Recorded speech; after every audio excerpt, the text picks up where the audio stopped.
Akwụkwọ Ọpụpụ isi nke 14. Jehova wee gwa Mosis okwu sị, "Gwa ụmụ Izrel ka ha chigharịa ma ụlọ ikwu ha n'ihu Pi-Hahirot, n'etiti Migdol na oke osimiri, n'ihu Baal-Zefọn, na ncherịta ihu ya ka unu ga-ama ụlọ ikwu unu n'akụkụ oke osimiri." Fero ga-ekwukwa okwu banyere ụmụ Izrel sị, "Ndị a tụhiworo n'ala ka ha bụ, ọzara emechibido ha n'ime. M ga-emekwa ka obi Fero dị ike, ọ ga-achụkwa ha n'azụ. A ga-asọpụrụkwa m n'ahụ Fero na n'ahụ ụsụ ndị agha ya niile. Ndị Ijipt ga-amarakwa na mụ onwe m bụ Jehova." Ha wee mee otu a, wee gosi eze Ijipt na ndị Izrel agbalagawo. Obi Fero na ndị ohu ya wee chegharịa imegide ndị Izrel. Ha sị, "Gịnị bụ nke a anyị meworo, na anyị ezipụwo Izrel n'ife anyị?" O wee jikere ụgbọala ya, chịrịkwa ndị ya iso ya. Ọ chịrịkwa nna ụgbọala na ọgụ 10 ahọpụtaworo, na ụgbọala niile nke Ijipt, na ndị isi agha n'elu ha niile. Jehova wee mee ka obi Fero bụ eze Ijipt dị ike. O wee chụọ ụmụ Izrel n'azụ. Ụmụ Izrel na-ewerekwa aka dị elu pụọ. Ndị Ijipt wee na-achụ ha n'azụ, bụ ịnyịnya niile nke ụgbọala niile nke Fero, na ndị ịnyịnya ya na ụsụ ndị agha ya, wee ruo ha ahụ ka a na-ama ụlọ ikwu ha n'akụkụ oke osimiri na n'akụkụ Pi-Hahirot, n'ihu Baal-Zefọn. Fero wee bịaruo nso ụmụ Izrel wee welie anya ha, ma lee, ndị Ijipt na-ebuli ije n'azụ ha. Ha wee tụọ egwu nke ukwuu. Ụmụ Izrel wee tikuo Jehova. Ha sị Mosis, "Ọ bụ n'ihi na ili adịghị n'Ijipt na ịchụpụwo anyị ịnwụ n'ọzara? Gịnị bụ nke a i meworo anyị n'ime ka anyị si n'Ijipt pụta? Ọ bụghị nke a bụ okwu nke anyị gwara gị n'Ijipt sị, hapụ anyị ka anyị wee fee ndị Ijipt, n'ihi na ọ dị anyị mma ife ndị Ijipt karịa ịnwụ n'ọzara?" Mosis wee sị ndị Izrel, "Unu atụla egwu, guzo n'onwe unu n'ebe a, hụ nzọpụta Jehova nke ọ ga-emere unu taa, n'ihi na ndị Ijipt ndị unu hụrụ taa, unu agaghị ahụkwa ha ọzọ ruo mgbe ebighị ebi. Jehova ga-eburu unu agha, ma unu onwe unu ga-agba nkịtị." Jehova wee sị Mosis, "Gịnị mere ị na-etiku m? Gwa ụmụ Izrel ka ha bulie ije. Gị onwe gị welikwa mkpanaka gị elu, setịpụ aka gị n'elu oke osimiri, kewaa ya. Ụmụ Izrel ga-abakwa n'etiti oke osimiri n'ala akọrọ.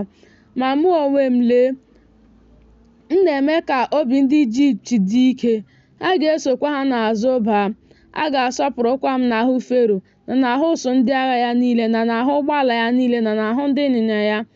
Ndị Ijipt ga-amarakwa na mụ onwe m bụ Jehova, mgbe a ga-asọpụrụ m n'ahụ Fero, na n'ahụ ụgbọala ya niile, na n'ahụ ndị ịnyịnya ya."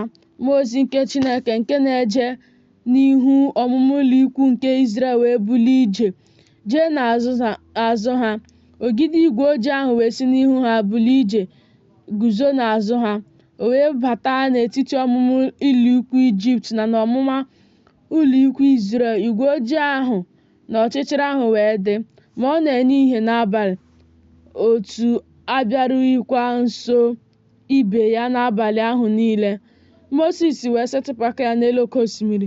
Jehova wee were ifufe ihu anyanwụ dị ike mee ka oke osimiri ahụ jee n'azụ n'abalị ahụ niile. O wee mee ka oke osimiri ahụ ka ọ bụrụ ala akọrọ, wee kewaa mmiri ahụ. Ụmụ Izrel wee baa n'etiti oke osimiri ahụ n'elu ala akọrọ ahụ. Mmiri ahụ wee ghọrọ ha mgbidi n'aka nri ha na n'aka ekpe ha. Ndị Ijipt wee na-achụ ha, so ha baa n'etiti oke osimiri, bụ ịnyịnya Fero niile na ụgbọala ya na ndị ịnyịnya ya. O ruo n'ime iche nche ụtụtụ, na Jehova lere ọmụma ụlọ ikwu ndị Ijipt anya n'ogide ọkụ na igwe ojii, chụsaa ọmụma ụlọ ikwu ndị Ijipt. O wezuga akpụrụ ụkwụ nke ụgbọala ha, mee ka ọ dị ha arụ ime ka ha na-aga. Ndị Ijipt wee sị, "Ka anyị gbapụ n'ihu Izrel, n'ihi na Jehova na-eburu ha agha megide ndị Ijipt." Jehova wee sị Mosis, "Setịpụ aka gị n'elu oke osimiri. Mmiri ahụ ga-alatakwa n'ahụ ndị Ijipt, na ahụ ụgbọala ha, na n'ahụ ndị ịnyịnya ha." Mosis wee setịpụ aka ya n'elu oke osimiri. Oke osimiri ahụ wee lọta n'oruru ọ na-eru mgbe niile mgbe chi bọrọ. Ndị Ijipt wee na-agbapụ n'ọbịbịa ya. Jehova wee richapụ ndị Ijipt n'etiti oke osimiri. Mmiri ahụ wee lọta kpuchie ụgbọala niile na ndị ịnyịnya bụ ụsụ ndị agha niile nke Fero ndị na-eso ha na-azụ baa n'ime oke osimiri. Ọ dịghị ma ọbụla otu onye fọdụrụ n'ime ha. Ma ụmụ Izrel jere ije n'elu ala akọrọ n'etiti oke osimiri. Mmiri ahụ wee ghọrọ ha mgbidi n'aka nri ha na n'aka ekpe ha. Jehova wee zọpụta Izrel n'aka ndị Ijipt n'ụbọchị ahụ. Izrel wee hụ ndị Ijipt ka ha nwụrụ anwụ n'ụsọ oke osimiri. Izrel wee hụ aka ukwu nke Jehova ji megide ndị Ijipt. Ndị Izrel wee tụọ egwu Jehova, kwere na Jehova na n'ohu ya Mosis.